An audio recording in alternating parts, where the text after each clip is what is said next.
And President Trump has repeatedly said achieving peace between Russia and Ukraine has been harder than he anticipated. A 28-point peace plan, which Ukraine says favors Russia, was not readily embraced. In particular, part where Kyiv cedes territory to Moscow.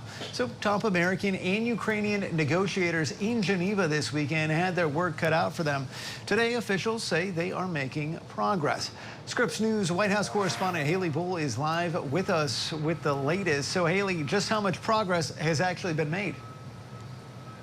Well, we've certainly seen a flurry of diplomatic activity, Andrew. The Ukrainians holding a number of phone calls with European allies today after a weekend of engagement with top U.S. officials. And officials here at the White House expect continued conversations in the coming days amid these efforts to secure a peace deal between Ukraine and Russia.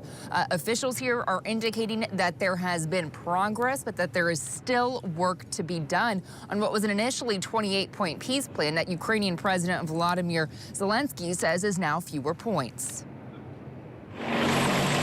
A plan to end Russia's war with Ukraine is progressing, according to American and Ukrainian officials. I would say probably best meeting and day we've had so far in this entire process, going back to when we first came into office in January.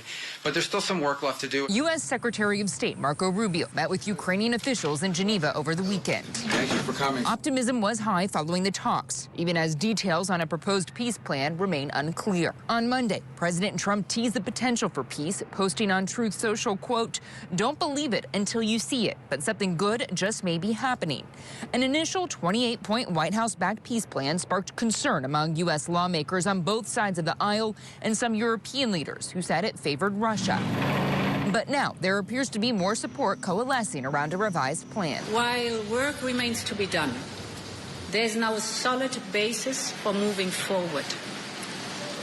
As we do, we must remain united and keep placing Ukraine's best interest at the center of our efforts. Ukrainian President Volodymyr Zelensky saying Monday it's a, quote, critical moment in the path toward ending the war. It is crucial to support the principles on which Europe stands, that borders cannot be changed by force, that war criminals must not escape justice, and that the aggressor must pay fully for the war he started.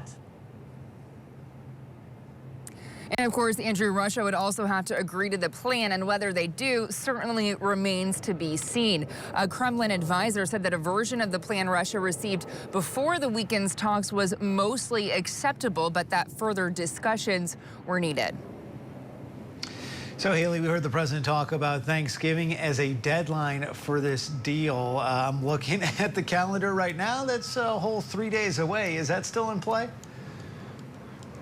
Well, what officials are saying is that he wants to see this done as soon as possible, but we have not heard officials here reiterate a Thanksgiving deadline. In fact, over the weekend, President Trump noting that it was not a final offer. Andrew? All right, Scripps News White House correspondent Haley Bull for us. Haley, thank you.